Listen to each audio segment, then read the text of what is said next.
আসসালামু আলাইকুম। আমি নাহিদ, আর আজকের ভিডিওতে আমি আলোচনা করব একজন সেলসম্যানের যে সকল স্কিল বা দক্ষতা থাকা উচিত এই বিষয় সম্পর্কে আজকে আমার ভিডিও।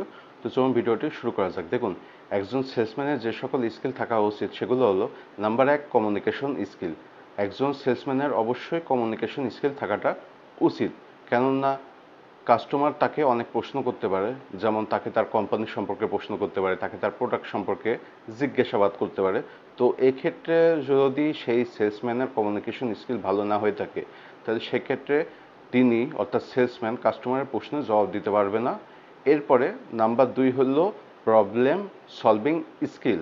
দেখুন, আমাদের দেশের সেলসম্যানগণ যে ভুল কাজটা করে সেটা হলো, যখন কোনো কাস্টমার তাদের সঙ্গে দেখা করতে আসে কিংবা তারা যখন কোনো কাস্টমারের সঙ্গে দেখা করতে চায়, তখন দেখা করার পরেই তারা এটা বলা শুরু করে যে, স্যার আমাদের প্রোডাক্ট খুবই ভালো প্রোডাক্ট, স্যার আমরা আমাদের প্রোডাক্টে এই বেনিফিটটা দিচ্ছি কিংবা এই সুযোগ সুবিধাগুলো দিচ্ছি।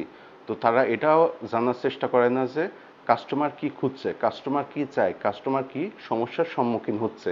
তো এক্ষেত্রে সেলসম্যানের করণীয় হলো কাস্টমার সমস্যা অনুযায়ী তাকে প্রোডাক্ট সাজেস্ট করা।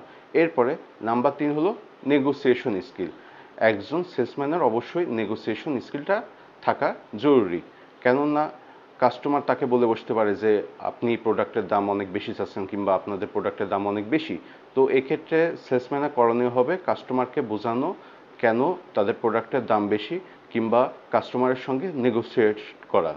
এরপরে নাম্বার 4 হলো নেটওয়ার্কিং স্কিল। একজন সেলসম্যানের অবশ্যই নেটওয়ার্কিং স্কিল থাকাটা জরুরি।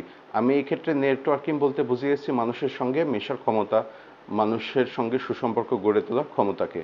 তো এক্ষেত্রে যদি একজন সেলসম্যানের নেটওয়ার্কিং স্কিল না থেকে থাকে, তাহলে তার দ্বারা সেল করা সম্ভব নয়। কারণ আপনার নেটওয়ার্কই দিন শেষে আপনাকে সেল এনে দিবে। তো এই ছিল আজকের ভিডিও। এরকম নতুন ভিডিও নিয়ে খুব শীঘ্রই আমি আপনাদের সামনে হাজির হব। আপনারা সবাই ভালো থাকবেন। ধন্যবাদ।